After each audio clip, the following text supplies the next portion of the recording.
Un jour, Albert Einstein a prononcé une phrase devenue célèbre. La folie, c'est de faire toujours la même chose et de s'attendre à un résultat différent. Cette phrase résume parfaitement la réalité suivante. Si tu répètes les mêmes comportements, si tu conserves les mêmes habitudes, ta vie restera exactement la même, dans 5, 10 ou 15 ans. Beaucoup de personnes veulent une nouvelle vie, de nouvelles opportunités, une nouvelle réalité. Mais elles refusent de changer ce qu'elles font au quotidien. C'est impossible. Comme le disait Jim Rohn, mentor de Tony Robbins. Ta vie ne s'améliore pas par hasard, elle s'améliore par le changement. Et dans cette vidéo, je vais justement te partager 6 habitudes simples, mais extrêmement destructrices, que tu fais peut-être chaque jour sans même t'en rendre compte. Des comportements qui t'empêchent de réussir, t'empêchent d'avancer, t'empêchent de devenir la meilleure version de toi-même. Tu vas voir que ces habitudes ont un impact énorme sur ton évolution. Et le jour où tu vas commencer à les abandonner, ta vie peut littéralement changer de dimension. Parce que, comme le disait encore James Clear, l'auteur de Atomic Habits, les habitudes sont l'intérêt composé du développement personnel. De petites améliorations quotidiennes créent de grands résultats avec le temps. Mais juste avant qu'on entre dans le cœur du sujet, si tu n'es pas encore abonné à la chaîne, je t'invite à le faire dès maintenant pour rejoindre cette belle communauté. Une communauté qui avance, qui grandit et qui se transforme chaque jour. Et si tu veux me soutenir et m'encourager à continuer ce travail quotidien, laisse simplement un pouce bleu. C'est un petit geste pour toi, mais un énorme soutien pour moi. Maintenant que tout est en place, on peut entrer dans le vif du sujet. 1. Le premier comportement, procrastiner sur ce qui compte vraiment. La procrastination n'a jamais été une question de temps. Tout le monde a 24 heures. Ce qui fait la différence, ce n'est pas la quantité, c'est la priorité. On croit souvent qu'on procrastine parce qu'on est fatigué, débordé, pas assez motivé. Mais la vérité est plus simple et plus tranchante. Quand tu repousses une tâche, c'est qu'elle n'a pas encore la place qu'elle mérite dans ta vie.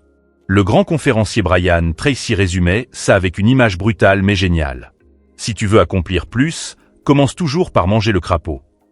Le crapaud, c'est cette tâche que tu connais, que tu vois, qui te fait grimacer, mais que tu repousses depuis des semaines. C'est la tâche qui te fait progresser, mais qui te demande du courage. Et ce qui est frappant, c'est que les gens repoussent toujours les choses les plus importantes. Commencer une formation, se remettre au sport, lancer un business, changer enfin une mauvaise habitude, prendre une décision difficile mais nécessaire, faire un pas vers un avenir meilleur. Ils se disent « je ferai ça demain ». C'est la phrase la plus dangereuse du monde. Parce que « demain » est un mensonge confortable, un refuge émotionnel, une manière élégante de dire « je sais que c'est important », mais pas assez pour que je m'y mette aujourd'hui. Et ce qui devait être un simple report devient un cercle vicieux.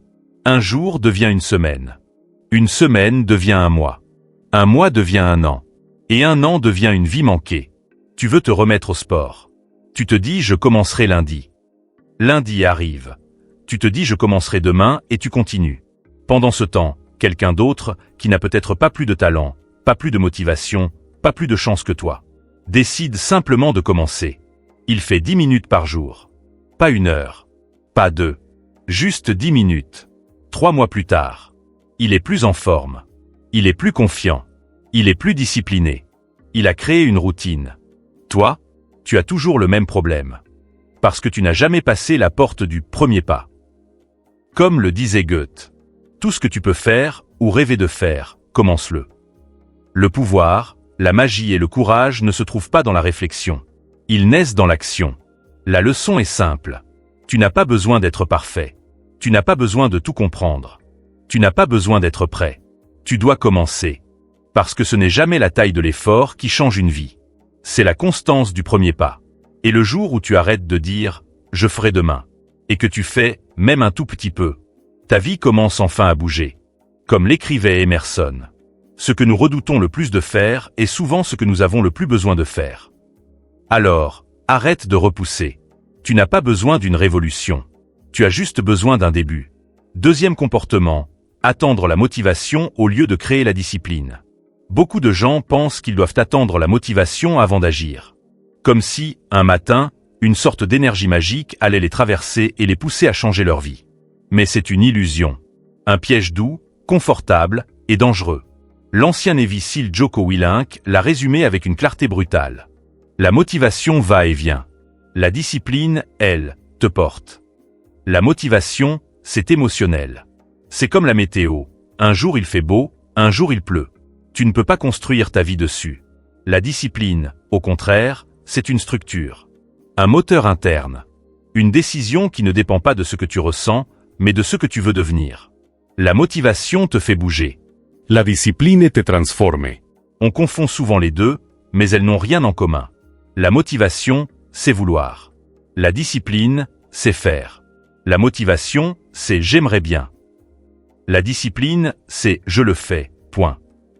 La motivation dépend de ton humeur. La discipline dépend de ton engagement. Tu veux commencer à lire tous les jours. Le premier jour, tu es motivé, tu lis 30 pages. Le deuxième jour, tu es un peu fatigué, tu lis 5 pages. Le troisième jour, tu n'as pas envie, tu ne lis rien. Résultat, une semaine plus tard, tu as l'impression d'avoir essayé, mais tu n'as rien construit. Même chose pour la méditation, la prière, le sport, l'écriture, l'apprentissage d'une compétence, l'entrepreneuriat. Quand tu fonctionnes à la motivation, ta vie devient un yo-yo émotionnel. Un jour tu avances, un jour tu stagnes, un jour tu recules. Et au final, tu n'avances jamais vraiment. Mais regarde ce qui se passe quand tu fonctionnes à la discipline. Tu décides. Tous les jours, je fais 20 minutes. Quoi qu'il arrive. Là, quelque chose change en toi. Tu arrêtes de dépendre de tes humeurs. Tu arrêtes de négocier avec toi-même. Tu deviens constant, stable, inébranlable. Et crois-moi, quelqu'un de discipliné devient une force. Parce que pendant que tout le monde attend d'être motivé, toi, tu avances. Tu lis même quand tu es fatigué. Tu pries même quand tu es stressé.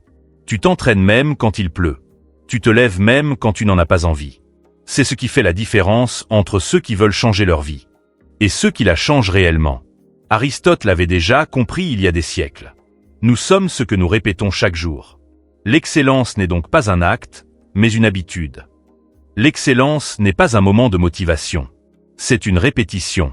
C'est ce que tu fais quand personne ne te regarde. C'est ce que tu fais même quand tu n'en as pas envie. La vérité, c'est que la discipline te libère. Elle te libère du chaos. Elle te libère de ta paresse. Elle te libère de ton envie de procrastiner. Elle te libère de tes excuses.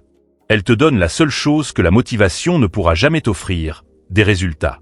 Parce qu'à la fin, ce n'est pas celui qui a été motivé 3 fois dans le mois qui réussit. C'est celui qui a été discipliné chaque jour. Troisième comportement, t'entourer de personnes qui tirent ton énergie vers le bas. On entend souvent cette phrase, presque comme une métaphore.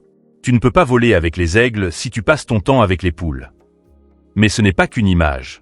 C'est une loi de la vie, une règle universelle, observée dans toutes les cultures, toutes les époques, toutes les civilisations. Parce que ton entourage n'est jamais neutre. Il t'élève ou il t'enterre. Il te propulse ou il t'alourdit. Le philosophe et mentor de milliers d'entrepreneurs, Jim Rohn, l'a dit d'une façon impossible à ignorer. Tu es la moyenne des 5 personnes que tu fréquentes le plus. Tu veux savoir où tu seras dans 5 ans? Regarde les habitudes, l'état d'esprit, l'ambition et les résultats des 5 personnes les plus proches de toi. C'est ton avenir qui se dessine en miroir. Le poison est souvent silencieux. Entoure-toi de personnes négatives, personnes qui critiquent tout, personnes jalouses du succès des autres, personnes qui se plaignent sans jamais agir, personnes qui ont peur de tout, et tôt ou tard, tu vas absorber leur énergie comme une éponge. Leur peur deviendra ta prudence. Leur pessimisme deviendra ta normalité. Leur immobilisme deviendra ton quotidien. Pas parce que tu es faible, mais parce que l'être humain s'adapte à son environnement, qu'il le veuille ou non. Tu veux lancer un projet. Tu en parles avec un ami qui n'a jamais osé rien tenter. Il te regarde et te dit c'est risqué. Tu vas perdre ton argent. Tu n'y connais rien. Ce n'est pas pour toi. En réalité, il ne projette pas tes limites. Il te balance les siennes. Et toi, parce que tu le respectes, parce que tu lui fais confiance, tu finis par douter. Tu ralentis. Puis tu abandonnes. Pas parce que tu n'étais pas capable, mais parce que lui n'y croyait pas. C'est comme essayer de courir avec quelqu'un qui marche. Tôt ou tard, tu ralentis aussi. Les grands auteurs l'ont toujours rappelé. Mark Twain disait. Éloigne-toi des petites personnes qui rabaissent tes ambitions. Les grands, eux, te font sentir que tu peux devenir grand à ton tour. Napoléon, il le confirmait. Les esprits médiocres essaient toujours de tirer les autres vers le bas. Même les sages africains disaient, quand tu marches avec les boiteux, tu finis par apprendre leur démarche. L'environnement façonne les destins. Alors pose-toi la question. Qui nourrit ton esprit? Qui draine ton énergie? Tu veux réussir? Tu veux t'élever? Tu veux devenir une meilleure version de toi-même? Alors entoure-toi de personnes ambitieuses, personnes qui parlent d'idées, pas de personnes, personnes qui avancent même quand elles ont peur, personnes qui te défient, t'inspirent, t'encouragent, personnes qui sont déjà là où tu veux aller. Parce que le simple fait d'être autour de quelqu'un qui pense plus haut que toi, te force à élever ton regard. Et soudain, des rêves qui semblaient impossibles deviennent normaux. Des objectifs qui semblaient trop grands deviennent simplement logiques. Tu veux voler avec les aigles? Alors quitte la basse-cour. Quand tu changes d'entourage, tu changes d'air, et quand tu changes d'air, tu changes de vie. 4e comportement, passer plus de temps à consommer qu'à construire. Nous vivons dans la génération la plus distraite de l'histoire humaine. Jamais auparavant les hommes n'avaient eu autant d'informations, autant de divertissements, autant de stimulation. Et paradoxalement, aussi peu de maîtrise d'eux-mêmes. Aujourd'hui, la majorité des gens vivent dans un état de distraction permanente. Ils ne réfléchissent plus, ils réagissent. Leur esprit est comme une fenêtre ouverte dans laquelle n'importe quel bruit peut entrer. TikTok, YouTube, Instagram, Netflix, on défile, on scrolle, on s'évade, mais on ne construit rien. Et cette vérité, l'auteur Robin Sharma l'a résumée d'une manière magistrale. Les gens ordinaires aiment se divertir. Les gens extraordinaires aiment se développer. Cette phrase, si tu la comprends vraiment, peut changer toute ta vie. Regarde cet exemple simple mais brutal. 2 personnes rentrent du travail, fatiguées, l'une comme l'autre. Elles ont le même âge, le même emploi, les mêmes rêves, les mêmes obstacles. Mais leurs choix du soir vont sculpter 2 destins différents. La première s'effondre sur son lit ou son canapé, téléphone en main.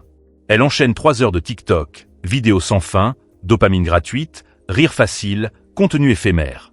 Elle s'endort légèrement amusée, mais vide. La seconde, pourtant tout aussi fatiguée, fait un autre choix. Elle se dit, encore un pas, encore un effort. Elle lit 1 heure, se forme 1 heure, avance sur son projet 1 heure. 3 heures aussi. Mais 3 heures radicalement différentes. Maintenant avance l'histoire de 6 mois. La première personne n'a rien changé dans sa vie.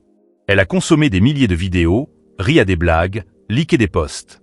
Mais elle n'a rien créé, rien appris, rien construit. Elle a juste passé le temps. La seconde, elle, a investi 540 heures dans son développement personnel. 540 heures à s'améliorer, à comprendre, à progresser.